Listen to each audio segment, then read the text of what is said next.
Hello, welcome back. Felix here today on Storm Clear. We're going to be taking a quick look at the weather forecast for the next 2 weeks. So after the devastating Storm Bert, which will require a whole video for itself, we had Storm Conal, however you pronounced it, come through very quickly afterwards. I've been in Wiltshire for 4 days, and the flooding is just devastating, along roads. It's all flooded, horses stranded in the middle of fields, on this little patch of island, being rescued by boats, etc. You've got sandbags up alongside roads so the roads can actually operate. You've got every other road was shut for flooding or landslides, trees down,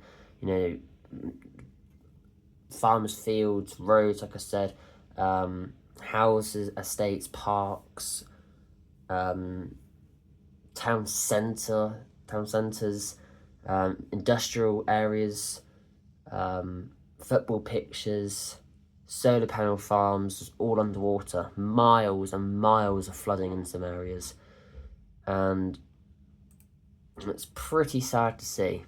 And I did say, at least they actually named it, but they should have issued red weather warnings. The number of people which died, is at least 5. They're thinking it might be, once they've worked out what caused these fatal crashes and what caused this time and that and all of those, all the different factors, they expect the death rate to go up to probably 10, I believe they've worked out, which for a storm with only an amber weather warning is just absolutely ridiculous. So we will take actually a quick look at Storm Bert actually, and there he is, Storm Bert. Very, very devastating storm. I don't believe the wind speeds were too bad. I do believe they reached 90 in Scotland, and the Met Office said they wouldn't reach over 70.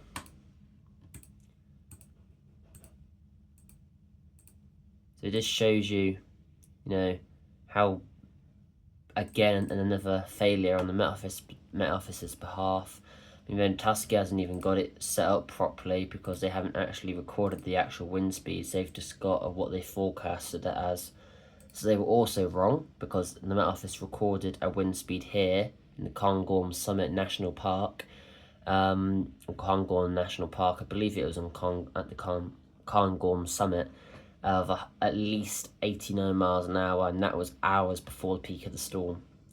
But it was the precipitation which was the devastating thing.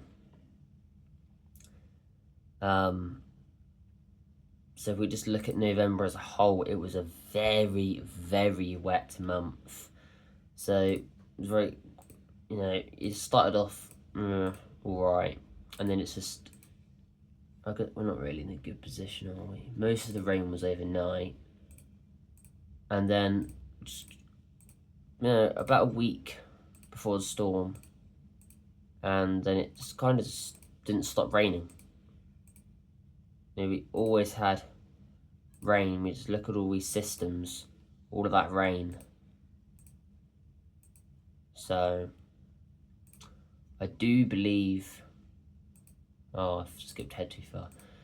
I do believe we are getting some more snow, and that was another thing. The flooding was so bad because they had snow melt as well to contend with. So when the storm,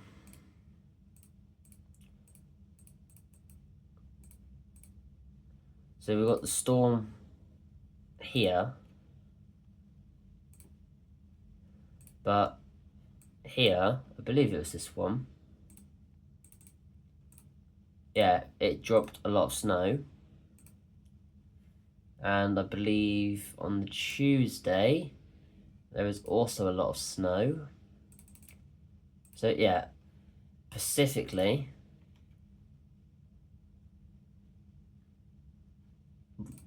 in and around Wiltshire, which is in about here. And you've got this big band of rain and snow that moved across, and that absolutely saturated everything. And he just had pretty much consistent precipitation until the storm, which then dropped just a ton of rain. And when you just look at this dark line of just rain, it was a really, really bad storm.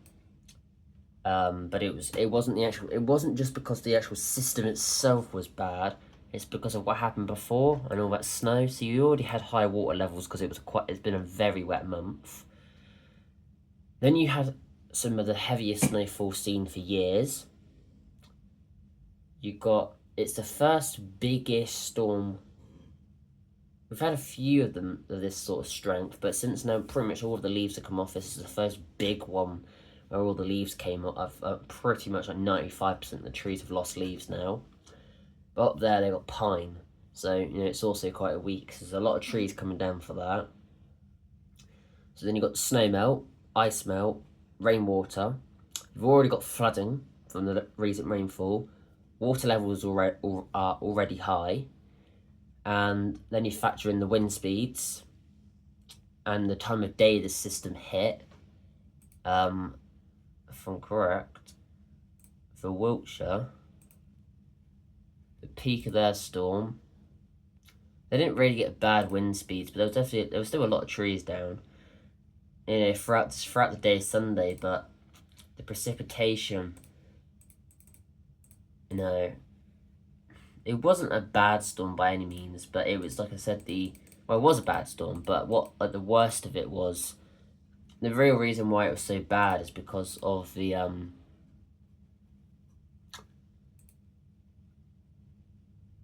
recent weather before. I mean, just look here.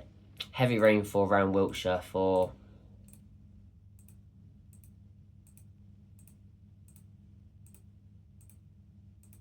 36, 39 hours, give or take a few. Say 35 hours of near enough heavy rain constantly. And then you just got a non-stop flow of systems coming in. For a very quick overlook for the next few days, a lot of rain. And we can actually look at how much rain. So we're going to get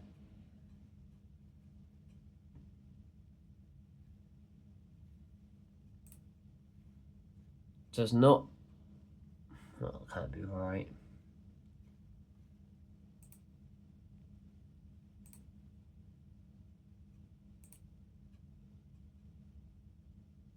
Something's not right with this one. I mean, if you look at it overall, that's because it's December. That's the reason why.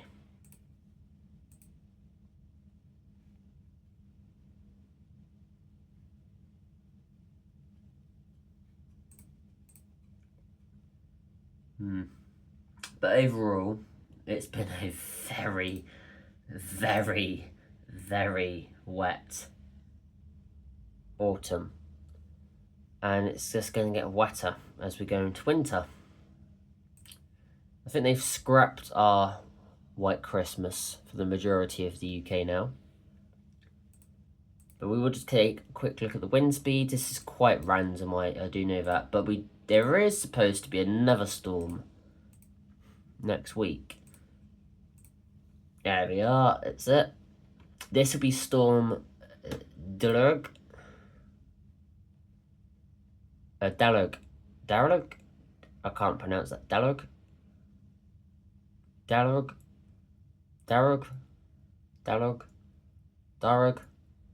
I don't know. But yeah, that's the next storm. You can see we've already had 3 storms. Storm Bert, 23rd to the 25th of November, quite a lengthy storm. Next day, another storm named. That one did hit on the 26th, so over the course of about 26 hours, we had 2 storms pass through Wiltshire when I was there. Conan was quite a bad one, actually, even though it was only yellow weather warning named. The fact that where am I going? It's the effects from Storm Bert, which is the reason why they named it, which is a good move. Very, very, very good move, actually. But they only yellow weather warned it, which isn't the smartest of ideas. They kind of did that with some of the summer storms we had as well, which if you're going to yellow weather warning something but name it, it's to get more attention, which means you're more than likely going to issue higher winds, higher weather warnings. But then if you gain the attention, people might prepare more, etc. But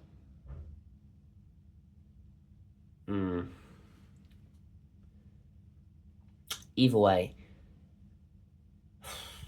that was a pretty bad one actually. We were camping that Tuesday night, and we basically were told, get the hell out of your tents, the weather's too bad. So basically it's just like they evacuated us basically. Pack your gear up as quickly as possible, get out of here. In the middle of the night, torrential rain.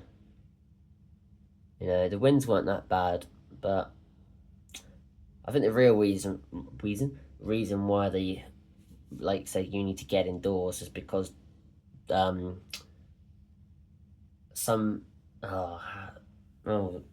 was because the people watching over us, because we took it in turns to manage to camp, they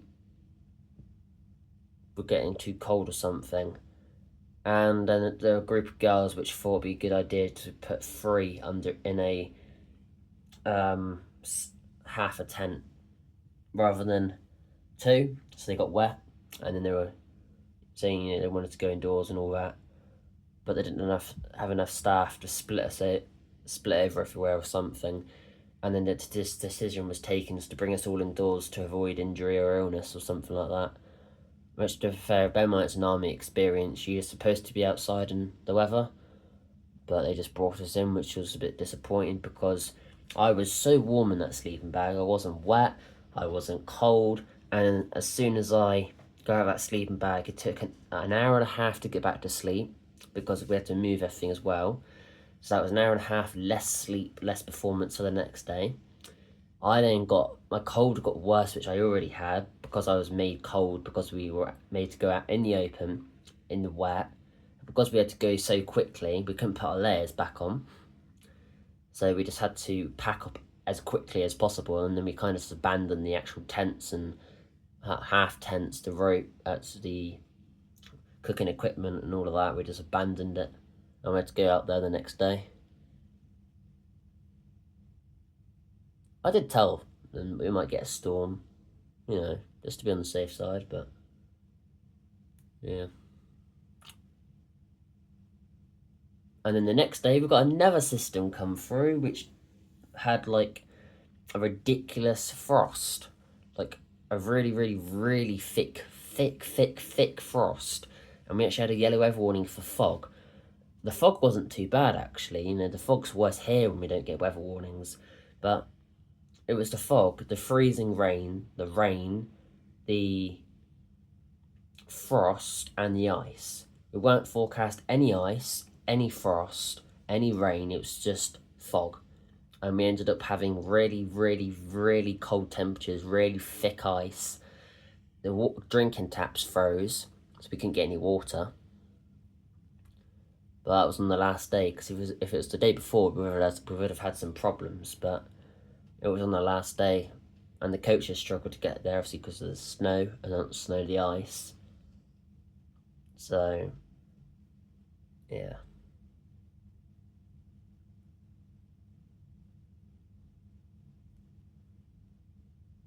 Yeah, so that's the next system coming through.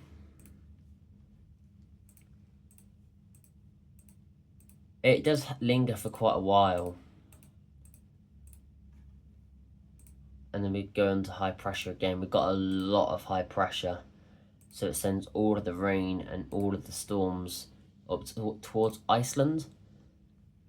But then you do see the shift, and after this high pressure shifts, we should start seeing a shift towards this direction. But the Christmas time has the south under a heat wave and the north under big storms. And it's across the middle where the two air masses are meeting is where they could see a snow bomb. but they don't quite know, it completely. Temperatures have been near enough average across the UK as a whole, but towards the south they'll be a lot milder, and towards the north they'll be a lot colder. And obviously it's that imbalance as the two meet, where you do get tornado formations, low pressure system formations, snow bombs, if there's enough precipitation. So it'd be quite interesting to see how that actually unfolds. But yeah, there's a lot of precipitation again. Not as much because we're under this high pressure, but towards the end of December, we will see a lot of precipitation. So yeah, that's kind of that. We will go into more detail about Storm Bert, because not only were there 5 deaths, but it's the billions and the tens and tens and tens of billions of damages, which probably won't get spoken about. But even the fire service were like, we don't have a weather warning now, but we're treating this as an amber weather warning storm. They declared major incidents across loads of areas. The government even issued severe flood warnings and evacuation orders. And it's like, the areas which were affected were either under a yellow or even under a weather warning by the Met Office, which is just a failure. So, yeah, because yes, the rain wasn't heavy, but it was persistent, and it was heavier earlier in the day, and there was more heavy rain coming. So I don't understand why they didn't issue any weather warnings, but that's the Met Office. They'll probably get like rollopped. I think they did actually get rollopped for it. It was a bit stupid why they didn't issue any reds. And all they've got so far is the Ashley overview.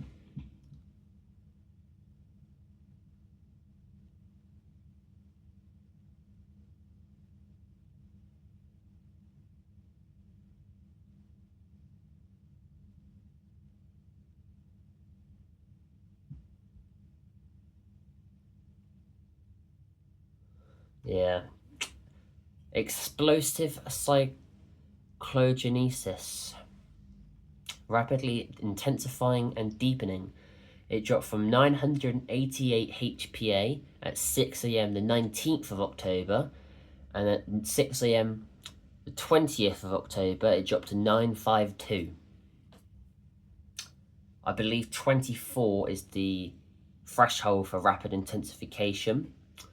So it did an extra 50% of that on top. So a very, very rapid deepening storm. But I believe it actually got even deeper than that.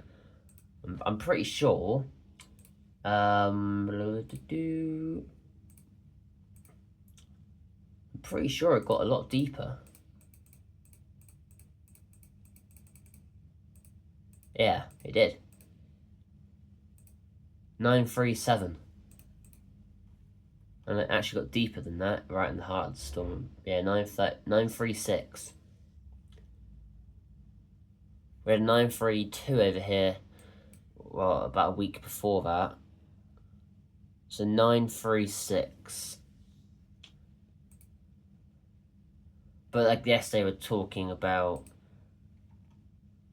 the worst bit of the storm, where it deepened the most. And to be fair, it doesn't even have it as being deep. There's always, something different. But, yeah, the rainfall was just horrific.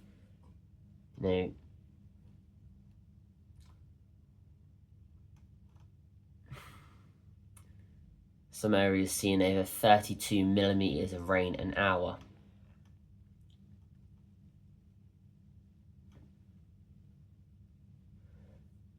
And we had 82-mile-an-hour winds,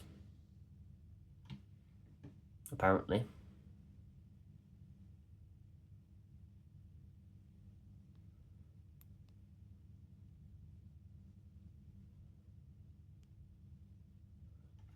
Oh look, so the storm wasn't supposed to reach, I'm pretty sure, anything over 60 to 70 miles an hour, Storm Ashley. And Great Dunfell all recorded gusts in excess of 100 miles an hour. But we wouldn't see anything over 60.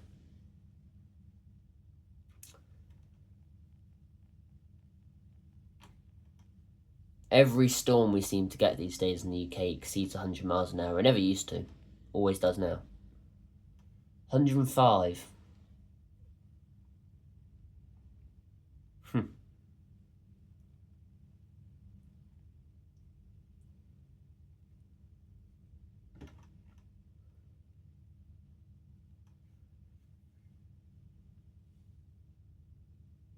Says a lot about their forecasting. Because that should have been a red weather warning.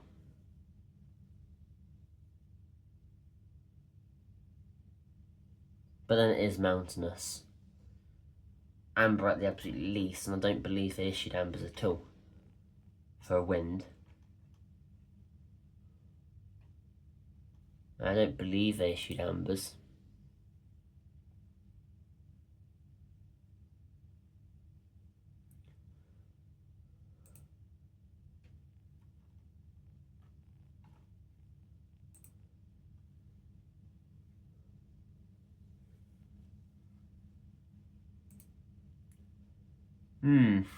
That's going to wrap it up for today.